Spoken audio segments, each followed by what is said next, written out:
All right, everybody, we're shut in together. We are doing this, Shoedogg and Mike. We are doing this kind of like WrestleMania 2, broadcasting from multiple locations.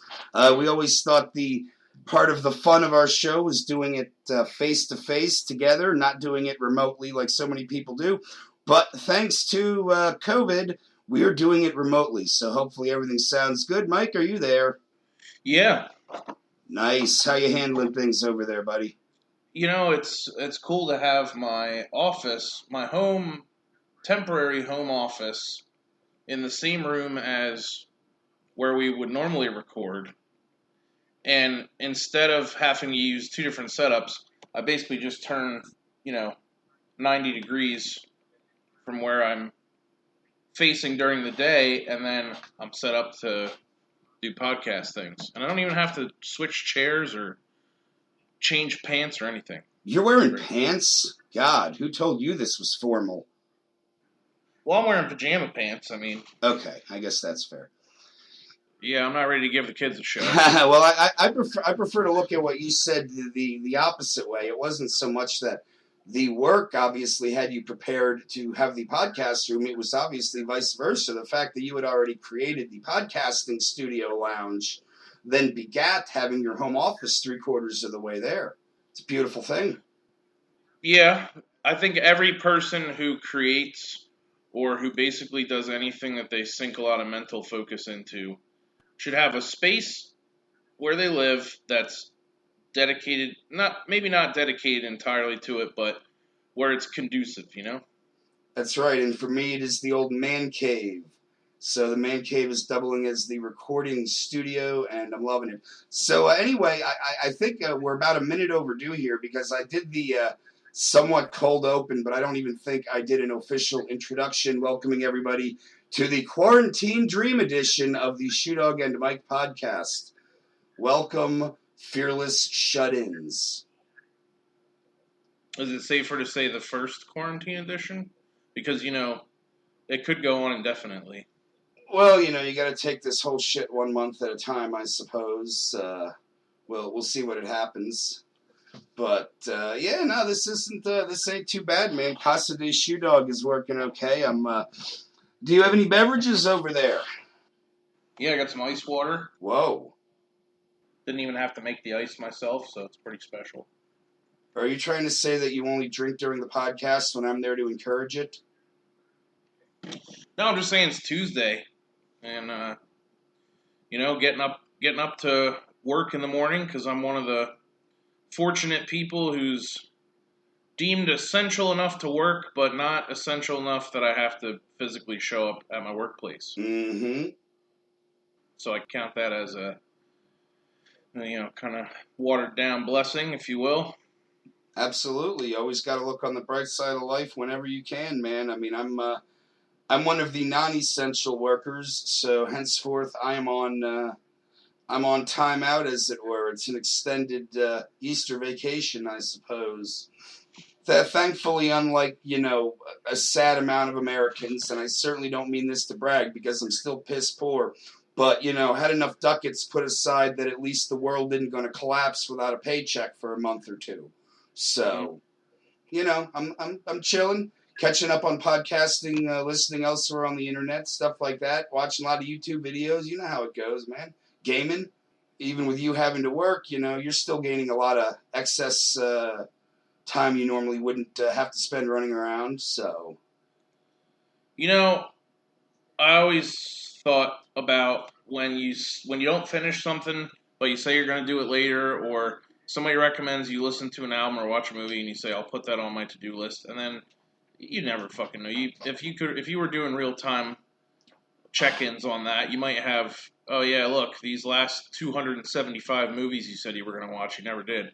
We don't know. It's out of sight, out of mind. But I will say, for people who never saw, all the Avengers movies, or they never saw the first WrestleMania, or they never saw whatever, now's the time. Now's the time. Yep, dig into all. Well, I did a couple of good old movies in the last week or so. It wasn't intended to be a Clint Eastwood marathon, but I watched In the Line of Fire and the original Dirty Harold. So that was those were two very highly regarded classics to scratch off the list for sure. Have you watched anything that you'd fit into that boat, like a true classic you finally caught up on? I don't think so. No. I mean, we have, the wife and I have plenty of lists that we're trying to run through already. Obviously, at any one point during the year, there's some kind of recurring series or new season of something that we either do Netflix or Hulu and just go through it at a faster than normal pace. But you know what? That always means that the movie's like the odd man out. Because it's like, well, normally, if you had free time and before everything was streaming, like if this quarantine happened in 2002, you would be watching whatever was on TV, and then you would be watching movies when you got sick of whatever was on TV. You'd put in your own collection. Yeah, whatever stack of video slash early DVD that you were sitting on. Oh yeah, we're that's what's great. People are whining and moaning, and again, financially they should, but I mean, oh no, I have to sit around and watch TV for a month. Oh, what in mercy's sake will I ever do? Poor guys. Well, the women can't get their hair did and things like that. We're as one of the memes I saw said, we're gonna be about 80% less blondes in the world after 2 months. Huh. But I'll tell you what, I think the biggest, speaking personally, the biggest problem, and this goes back to, I never got to mention what I was drinking on here because I am partaking and I'm at the tail end of my alcohol supply, and that's a problem.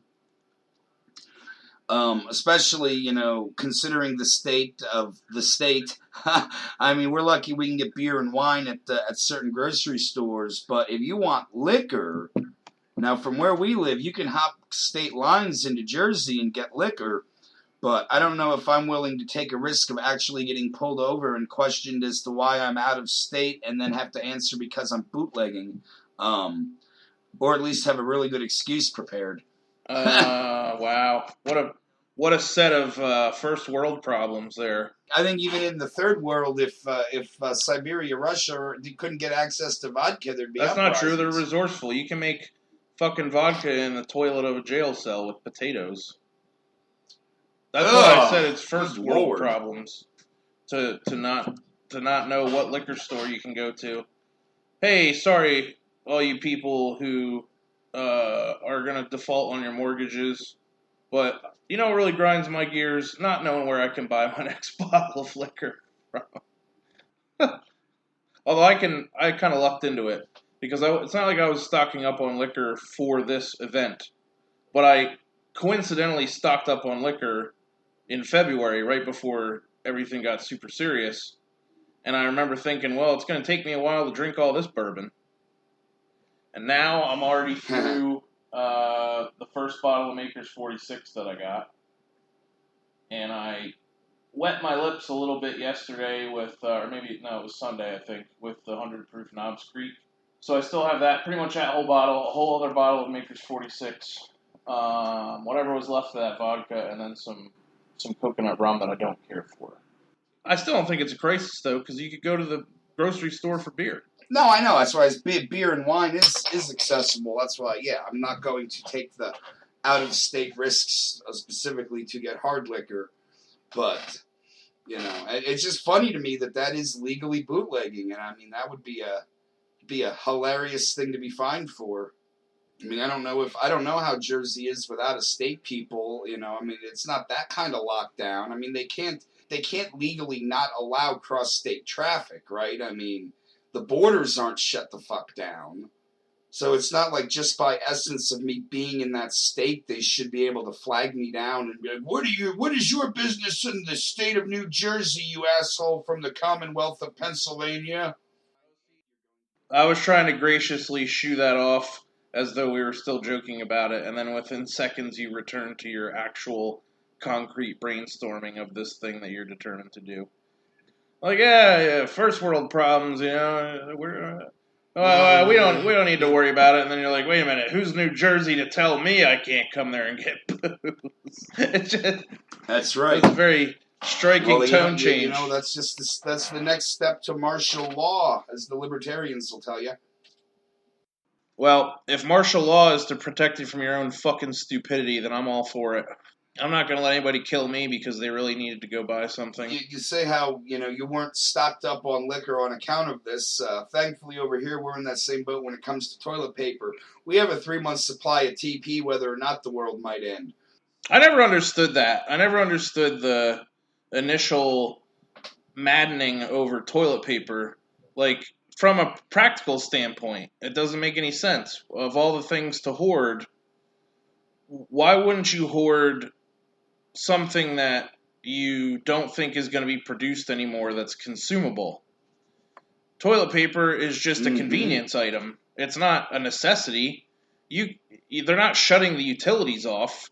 You can take your least favorite t-shirt, soak it in a bucket of water and soap, and use that to wipe your ass every time you take a shit, and then throw it in the washing machine and do the laundry. Well, either way, the only reason we have a shortage now is because assholes did what they did. If everyone had gone about their normal TP purchasing habits, I'm sure we'd be fine. It's just stupid because, where we are, here in Northeast PA, every time they call for 2 to 4 inches of snow, what happens? Everybody goes to the food store and they wipe out the milk and bread, right? It's like, well, you might not be able to leave your house for up to the next 12 to 24 hours, so you should go buy, $30 worth of bread and milk. But for some reason, make sure you're prepared for the long haul. But for some reason, if the new thing is going to be, well, you might not be able to leave your house for an indefinitely long period. That could be from the next, 1 month from today until indefinitely with question mark, like a invite you get to a barbecue. Like, what time does this party go to? 2 p.m. till question mark. I mean, that's what this lockdown is. Until the house owner passes out. That's what the lockdown is. And it's just silly, don't you think? Don't you think this is a good example of why making money our number one priority and being so willing to prop it up and continue, just creating these massive loans all the time because we just can't fathom our businesses stopping operations? Isn't this just the perfect chance for people to catch on to that? And yet they don't. They don't. Some of us caught on to that a long while ago, and I fear the people who haven't caught on to it simply are unable to by now, and maybe there are some lessons learned from this for them, that they finally realize that the almighty dollar in the hands of the rich fucks is truly the only thing that matters, even over what could have been hundreds of thousands of lives. Yeah, maybe they'll start to realize that we're all just serfs. But nah, they'll probably still go vote for fucking the Mango Mussolini in November. Over and above the political side of it, though, if you just look at the planet as a whole, knowing, like we already do at this point even, that different regions of the world who vary in density of population have had to deal with this too, I would think that kind of awakening or that kind of violent wake-up call could still be felt outside of the U.S. political system, no? I mean, there's people who are more like Trump, like the guy who runs Brazil, and there's people who are less like Trump, like the guy who runs Canada.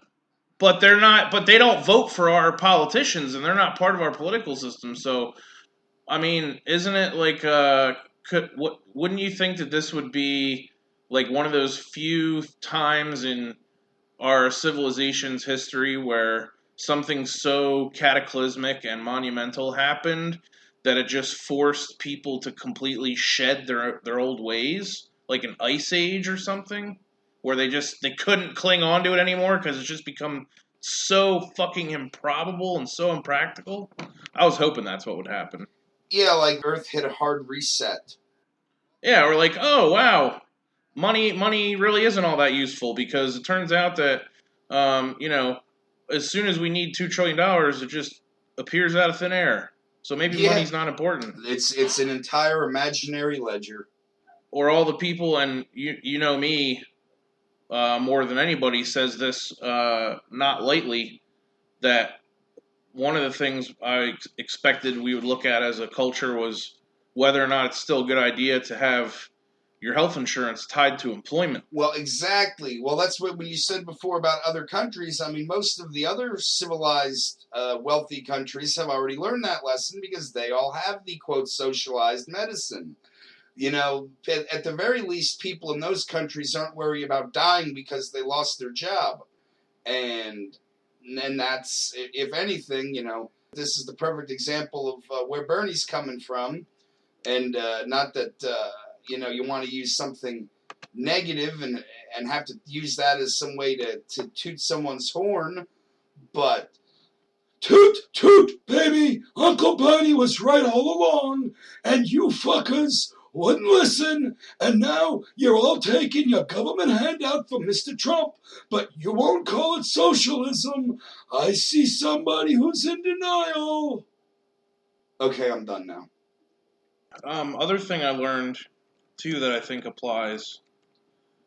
I won't really say I learned it. Maybe I just noticed it, and said something about it before other people did. Because let's face it, it's hard to have, and I'm not even talking about to get through an episode of listening to somebody else's podcast. It's just hard to have these kinds of conversations with anybody, your family, your friends, people you work with.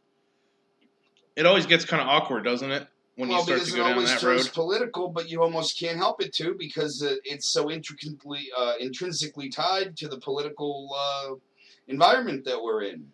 So, of course, within 9 seconds, it's going to turn into just fucking Trump tards versus the world. Sure, but can't we say, I feel like this is the case, and maybe I watch more of the TV-based news than you do, I'm not sure, but those little microcosms where people argue over whether the South really won the Civil War, and all these petty things, the Steele dossier and Hillary's emails, all this shit, does it not just seem all completely dwarfed and petty and irrelevant compared with what we're dealing with now? Isn't it gonna, ultimately in the course of history, be the ultimate thing that exposed the trivialities and the BS drama of our way of life? It could be ultimately a good thing. But it's not trending that way because people are brainwashed, and all they want to know is that their paycheck's getting deposited on time, and that their beer's going to be cold when they get home, and they want to be able to watch TV. That's all they care about. And they can go shoot pool with their boys and socially undistance all they want to. And they don't want that goddamn government telling us what to do. But just as I point out, if you were watching the presidential debates months ago, and you had people like, I know Andrew Yang, and I want to say it was one of the other Democrats too, but I can't remember which one off the top of my head. But Andrew Yang definitely was known in the campaign for promoting UBI, which is Universal Basic Income, which is an idea that's been around way before this election cycle. The $1,000 a month, yep. But people have thrown all different names on it.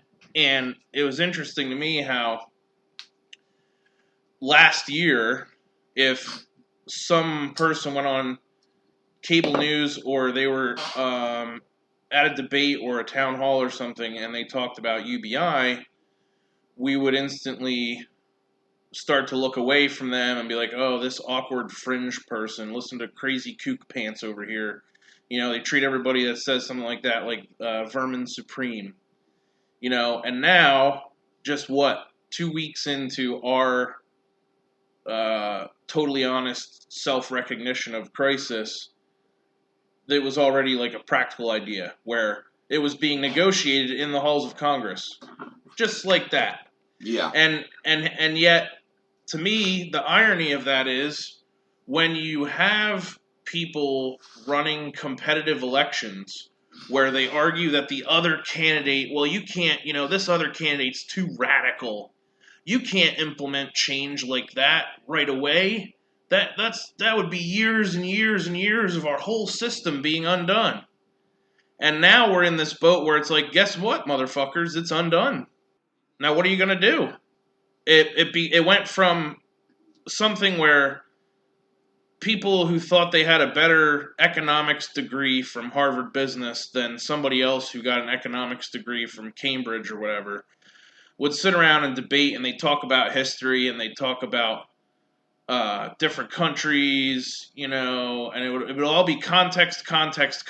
But now we have this big clusterfuck to which acts as the context for anything and everything because there's no part of our lives that it doesn't touch. Mm-hmm.